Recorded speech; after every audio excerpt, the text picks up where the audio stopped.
अगर आपके एग्जाम में सवाल आ जाए कि भारत के किस राज्य में समान नागरिक संहिता यानी कि यूनिफॉर्म सिविल कोड लागू है, तो आप जवाब में देख सकते हैं ऑप्शन के हिसाब से क्या वो उत्तराखंड है, क्या वो गुजरात है, क्योंकि यहां पे लागू है, या फिर गोवा, जहां पे भारत की आजादी के पहले से ही यूनिफॉर्म सिविल कोड था, पुर्तगालियों के समय से।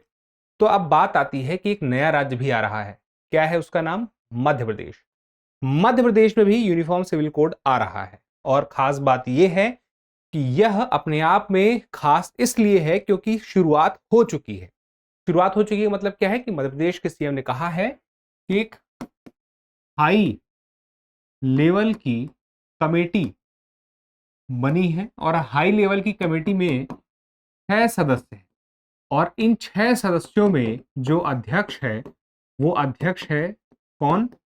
रंजना प्रसाद देसाई। और रंजना प्रसाद देसाई की बात करें तो ये सुप्रीम कोर्ट की पूर्व यानी कि पहले वहां पे क्या थी? जज थी। अब खास बात यह है कि ये समान नागरिक संहिता है क्या, यानी कि सबके लिए एक जैसे कानून की बात है, लेकिन सबके लिए एक जैसा कानून तो हमारा संविधान भी है, और जो अपराध करने वाले लोगों के लिए जो कानून है वो तो है ही, जो हाल ही में आए थे। फिर ये क्या है? ये समान नागरिक संहिता भारत के संविधान के नीति निर्देशक तत्व में उल्लिखित मिलती है। वहां पे अनुच्छेद 44 है, याद रखिएगा। संविधान में कहां पे है? अनुच्छेद 44 पे। और ये क्या काम करती है? जैसे मान लीजिए विवाह का मुद्दा है, तलाक का मुद्दा है, गोद का है, विरासत का है, भरण पोषण का है, तो ये सारे मुद्दों पर यह काम करती है सबके लिए, यानी कि एक जैसे। तो विवाह, तलाक, भरण पोषण,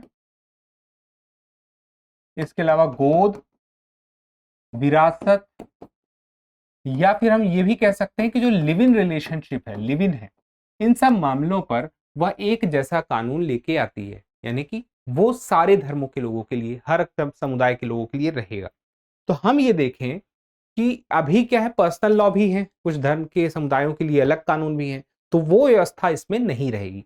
तो ये देश के स्तर पे तो लागू नहीं हुआ, लेकिन राज्यों के स्तर पे मध्य प्रदेश में लागू होने को है। और ये बात आती है इस समिति के माध्यम से कि यह जो कमेटी है 60 दिन में रिपोर्ट सौंपेगी, और ऐसा कहा जा रहा है कि अगले 6 महीनों के अंदर इसके लिए एक बिल तैयार हो जाएगा। अगर वो बिल पास हो जाता है तो बाकी जिन राज्यों में समान नागरिक संहिता है उसी के तरह मध्य प्रदेश में लागू हो जाएगी। तो ये कमेटी फिलहाल बहुत सारे कानूनों का अध्ययन करेगी, जहां पे समान नागरिक संहिता है, जो पर्सनल लॉज है, उन सबको समझने के बाद ही अपनी रिकमेंडेशन देगी। तो चैनल को सब्सक्राइब कर लीजिए इसी प्रकार की अन्य जानकारियों को जानते रहने के लिए, हमारी मुलाकात के लिए। और एक सवाल है आपसे कि समान नागरिक संहिता भारत के संविधान के किस अनुच्छेद में है, और वो भारत का पहला राज्य कौन सा है जहां पर आजादी के बाद समान नागरिक संहिता लागू हुई?